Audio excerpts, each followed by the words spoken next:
Loué soit Jésus-Christ, sa paix soit avec vous.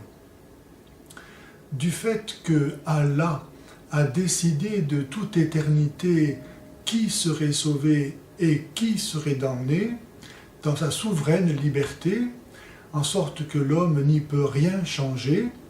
C'est ce que nous trouvons par exemple dans le Coran, à la sourate 7, verset 179. Nous avons créé pour l'enfer un grand nombre d'hommes.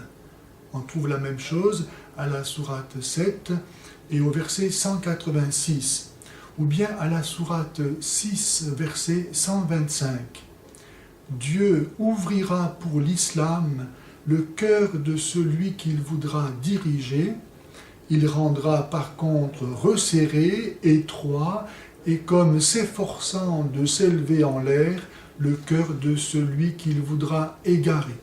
On peut trouver la même chose encore à la sourate 74, verset 31.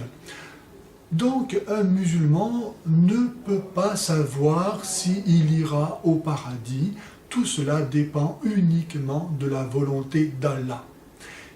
Un musulman n'a qu'un seul moyen d'être sûr qu'il pourra aller au paradis d'Allah, c'est s'il meurt au djihad. La seule façon pour un musulman d'être sûr d'aller au paradis, c'est de mourir au djihad, car Allah s'est engagé à donner cette récompense à celui qui meurt au djihad. C'est ce que nous trouvons par exemple à la sourate 4, verset 74. Que ceux qui troquent la vie présente contre la vie future combattent dans le chemin de Dieu. Nous accorderons une récompense sans limite à celui qui combat dans le chemin de Dieu, qu'il soit tué ou qu'il soit victorieux.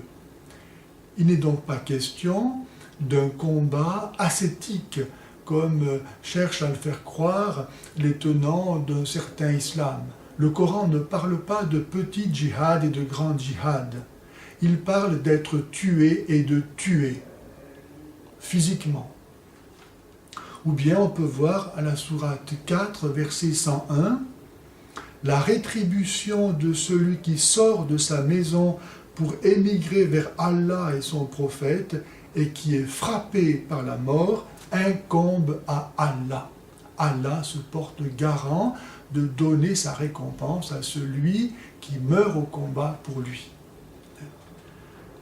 Ou bien, on peut trouver encore, sourate 47, versets 4 à 7, Allah ne rendra pas vaines les actions de ceux qui sont tués dans le chemin de Dieu.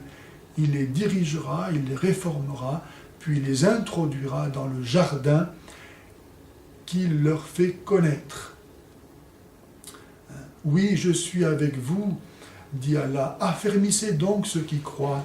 Je vais jeter l'effroi dans les cœurs des incrédules, frappez sur leurs coups, frappez-les tous aux jointures. On pourrait multiplier comme ça les citations, car le Coran est rempli d'appels à la guerre sainte, au djihad, à faire la guerre aux non-musulmans, au nom d'Allah. Et ceux qui vont se faire exploser, en fait, plutôt que d'accomplir une action politique, ils accomplissent une action religieuse.